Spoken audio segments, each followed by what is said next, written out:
Сыңарбы балдар, силерге мен достук тууралуу кат жибергим келди. Себеби азыр баарыңар мектептен эмес, үйүңөрдөн билим алып жаткан чагыңар.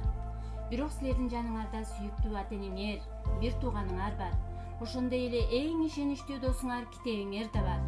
Бирок жаныңарда бирге отуруп окуган досторуңар, классташ курбуларыңар жок. Андыктан мен силерге мындай курдал шартта мектебиңердеги курбуларыңарды унутпай, күн сайын алар менен бирге өткөргөн күнүңөрдү эстөөгө, унутпоого чакыргым келет. Анда дос деген ким, достук деген эмне, мен кандай досмун деп өзүңөргө суроо берип көргүлөчү балдар. Ооба, достук бул эки адамдын ортосундагы терең байланыш, берилгендик жана өз ара жардамдашуу гана болбостон, бул ички жакындык, ачыктык жана сүйүү. Балдар, ар бирибиздин досубуз барбы?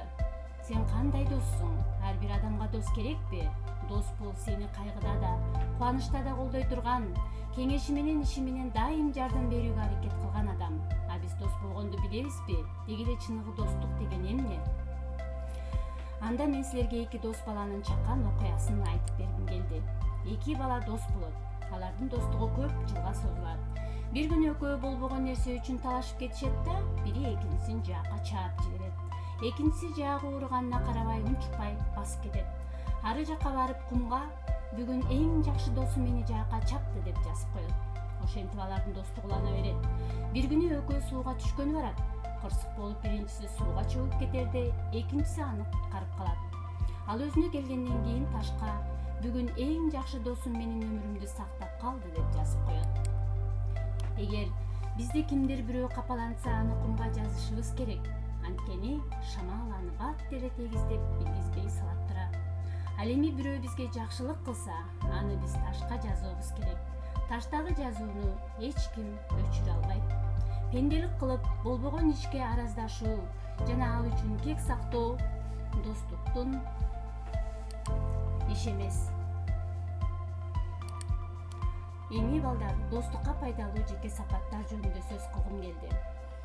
Эң биринчиден чынчылдык, ачыктык, уга билүү, жардам берүүгө даяр болуу, оорчулукта жанында болуу, кечиримдүүлүк, өз катачылыгын моюнга алуу, кеңештерди, сындарды кабыл ала билүү, сырларды сактай билүү.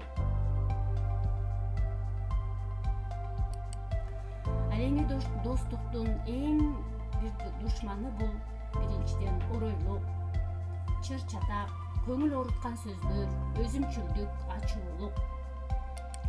Эми оюбузду дагы толуктоо үчүн достук жөнүндө макалдардан айтып өтсөк. Жакшылыкты досуңа кыл, досуңдан артса өзүңө кыл. Бир досуң болсо багың бар, көп досуң болсо табың бар. Доссуз адам канатсыз куш. Эски дос эстен кетпейт, жаңы дос баркка жетпейт. Досу көп менен сыйлаш, досу аз менен сырдаш. 100 сомуң болгончо 100 досуң болсун.